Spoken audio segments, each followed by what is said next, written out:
जय हिंद साथियों। मैं एसआई विशाल वाजपेयी उत्तर प्रदेश पुलिस एक बार फिर से आप सभी का स्वागत करता हूं हमारे यूट्यूब चैनल पे। साथियों, पिछले काफ़ी समय से मैंने कोई वीडियो अपलोड नहीं किया था। कई रीज़न थे उसके, जिसमें से एक मेन रीज़न था कि क्या बोला जाए, कट ऑफ के विषय में क्या बोला जाए। मुझे लग रहा है कि यूट्यूब में अगर 1000 चैनल बने होंगे जो कट ऑफ या यूपीएसआई का रिलेटेड वीडियो डाल रहे थे, उसमें से शायद ही किसी का मतलब अनुमान सही रहा हो। मैं तो मान के चलता हूं कि 99% लोगों का अनुमान बिल्कुल भी सही नहीं था। और मैं अपनी बात करूं अगर, तो मैंने कट ऑफ 135 के आसपास की बात करी थी। और उसके साथ में एक चीज़ मैंने बोली थी जो मेरे पिछले वीडियो में आप देख सकते हैं कि सारा खेल नॉर्मलाइजेशन का है। कट ऑफ 135, उसमें एक चीज़ और मैंने बोली थी कि 145 वाला भी सेफ नहीं है और 135 वाला भी सेफ है, 130 वाला भी सेफ है और 140 वाला भी सेफ नहीं है। तो ये चीज मैंने इसलिए बोली थी क्योंकि नॉर्मलाइजेशन का जो रूल है वो मेरी समझ में नहीं आया है आज तक। मैं अगर इस वाले एग्जाम की बात करूं, यूपी पुलिस सब इंस्पेक्टर की, तो आप लोग खुद से इसको देखिएगा।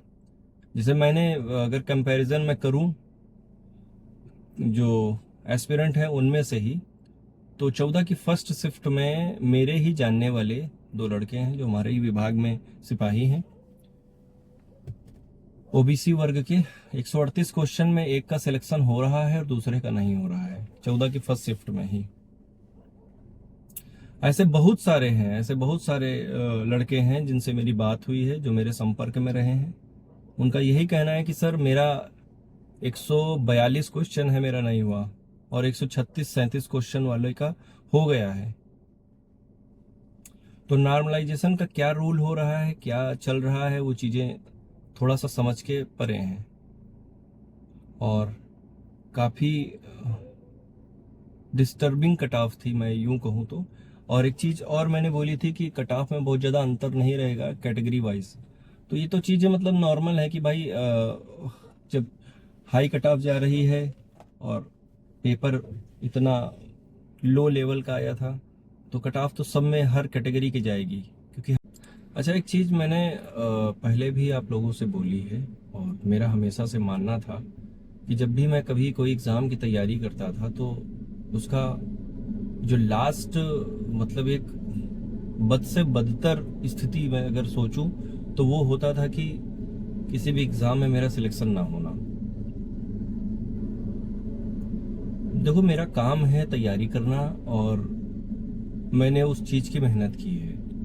ये मैं आपके लिए बोल रहा हूँ कि मेरा काम था कि मैंने मेहनत से तैयारी की, मेरा काम था मैं अच्छे से एग्ज़ाम दिया हूँ। मैंने एग्ज़ाम दिया, मैंने मेहनत करी, और नहीं हुआ तो कोई बात नहीं, मैं आगे जो भी मेरा टारगेट है उस पर फोकस करूँगा और अपना 100% दूंगा।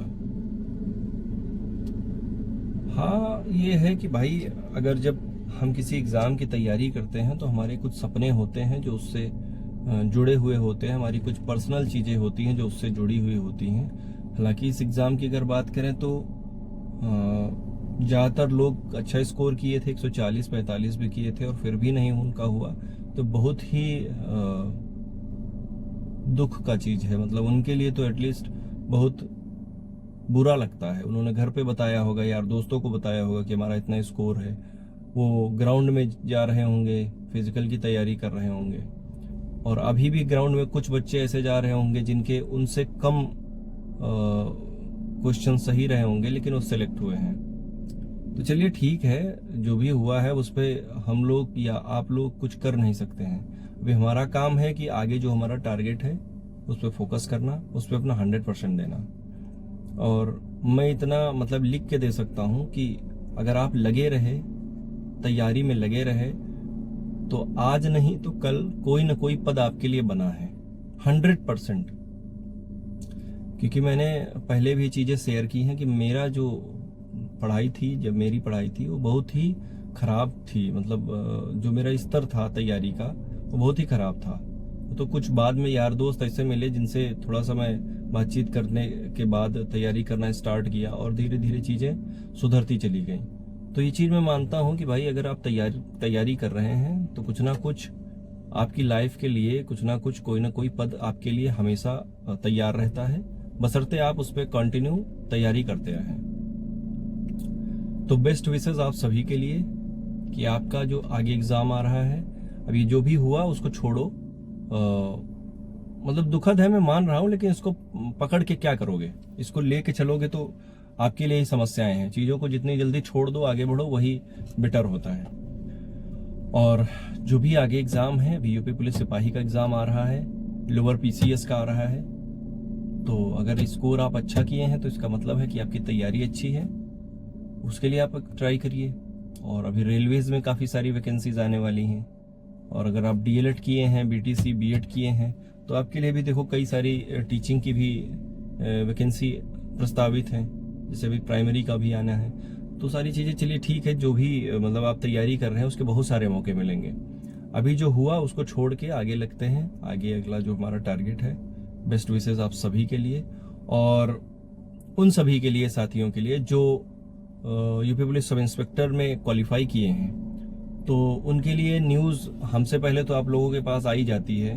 मैं भी व्यस्तता के कारण ज़्यादा इन्वॉल्व नहीं हो पाता उन सब चीज़ों में। तो आप लोगों के लिए एक देखो नोटिस आई है यूपी पुलिस की, भर्ती एवं प्रोन्नति बोर्ड की। डीपीएसटी की डेट आपकी 15, 16 और 17, 3 दिन है। तो 15, 16 को होगा आपका डीपीएसटी, लेकिन अगर किसी का छूट रहा है किसी कारणवश तो उनको सबको 17 तारीख को होगा। तो डीपीएसटी के लिए मैंने पहले भी आपको कागजात बताए हैं, जितने भी कागज आपने फॉर्म फिलअप करते टाइम लगाए थे, वो सारे फॉर्म, वो सारे डॉक्यूमेंट्स आप तैयार रखना। किसी का अगर कोई नाम मिसमैच या कुछ चीज़ें स्पेलिंग वगैरह का अगर कोई इशू आ रहा हो तो उसके लिए आप एक एफिडेविट पहले से बनवा के रखिएगा, लास्ट टाइम के लिए नहीं रखिएगा। ईडब्ल्यूएस, एससी, एसटी या कैटेगरी का जो भी आपका सर्टिफिकेट बनता है वो आप उसको पहले से तैयार करिए। उसके एटलीस्ट 4 सेट कम से कम आप अपने पास रखिए। फोटो जो आपने फॉर्म फिल करते टाइम लगाई थी वो रख लेना, और लेटेस्ट फोटो भी रख लेना। मुझे लग रहा है कि अभी तो भर्ती आपकी वही अगस्त सितंबर के आसपास फॉर्म आए थे, तो फोटो बहुत ज़्यादा पुरानी तो नहीं हुई होगी। अब लेटेस्ट में आप उस टाइम खिंचाए थे तो सारी चीज़ें चल जाएंगी। तो डॉक्यूमेंट्स आप अपने सारे तैयार रखिए, एकदम मतलब तैयारी की हालत में रखिए। अभी 1 महीने का समय आपके पास फिर भी बच गया। असल में मैंने जो एक वीडियो बनाया था उसमें लिखा था कि मई के फर्स्ट वीक में आपका डीपीएसटी होना है। वो इसलिए मैंने बनाया था क्योंकि हमारे यहाँ थानों से, मतलब मुझे लग रहा है कि जो भी विभाग में है उनको पता हो गई चीज़ें, कि प्रत्येक थानों में ये आ गया था शेड्यूल कि मई के फर्स्ट वीक में आपका प्रस्तावित है डीपीएसटी होना। तो उसी आधार पर मैंने बनाया था। देखो, जो सूचना होती है, जो बाहर से मिलती है, वो मैं कोई विभाग में, कोई भर्ती बोर्ड में तो नहीं बैठा हूँ। तो जो भी चीज़ें मुझे लोगों से या विभाग से थोड़ी बहुत जानकारी मिलती है वो मैं वही बता पाता हूँ। तो डीपीएसटी होना है, इसके लिए आप एकदम तैयार रहिए और डॉक्यूमेंट्स आपके सारे कंप्लीट रखिए, साथ ही साथ रनिंग कंप्लीट रखिए, क्योंकि 15-16 जून है। तो मैं मान के चलता हूँ कि जून के लास्ट में, यानी 10 से 12 दिन बाद आपका फिजिकल भी स्टार्ट हो जाएगा।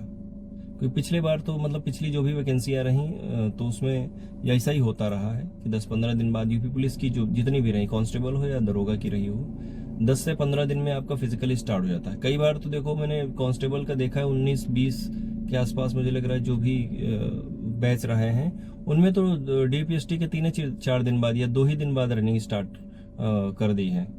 तो ऐसा ना हो कि बाद में आपके लिए समस्या हो, क्योंकि आप 15.5 लाख लड़कों में से आए हैं। 15.5 लाख लोगों को क्वालिफाई करके आपको एक मौका मिला है अगले स्तर में जाने का। तो ऐसा ना हो कि ये मौका किसी भी प्रकार से आपकी कमी की वजह से इसमें गंवाओ। तो बेस्ट विशेस हैं आप सभी के लिए, जो भी सिलेक्ट हुए हैं उनके लिए, कि आप अगले स्तर की तैयारी करें, मन से तैयारी करें, और जहाँ भी कोई समस्या आ रही हो वो चीज़ें मुझे बताएं, तो मैं उसमें कोशिश करूँगा कि उसको क्लियरिफाई करने का। और रनिंग के लिए क्या करिए, रनिंग के लिए अभी आप, हालांकि मुझे लग रहा है कि सब तैयारी तो लगभग कर ही लिए होंगे, लेकिन फिर भी थोड़ा इलेक्ट्रॉल वगैरह जो है उसको प्रयोग करते रहें, क्योंकि सीज़न है इस समय गर्मी का, और गर्मी जो है, गर्मी में शरीर अपना अपने अकॉर्डिंग साथ नहीं देता है। तो ठीक है, बेस्ट विशेस। बहुत सारा ज़्यादा वीडियो लंबा नहीं करते हैं, नोटिस आप लोग अच्छे से पढ़ लीजिएगा, और साथ ही साथ जितने भी डॉक्यूमेंट हैं उनको 3-4 बार अच्छे से देख के उनमें जो भी कमियां हैं उनको सुधार करा के कंप्लीट करके रखिए। और बेस्ट विशेस, जय हिंद।